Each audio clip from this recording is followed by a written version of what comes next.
ప్రియమైన వారలారా, ప్రభువును స్తుతించండి. నేను అమర్దీప్ పిఎస్ మడ్కి. మీ అందరికీ హృదయపూర్వక శుభాకాంక్షలు.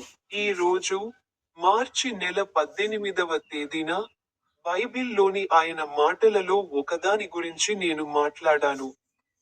కొరింథీయులకు రెండవ పత్రిక, 12వ అధ్యాయము, 9వ వచనములో, ఆయన నాతో ఇట్లనెను, నీకు నా కృప చాలును.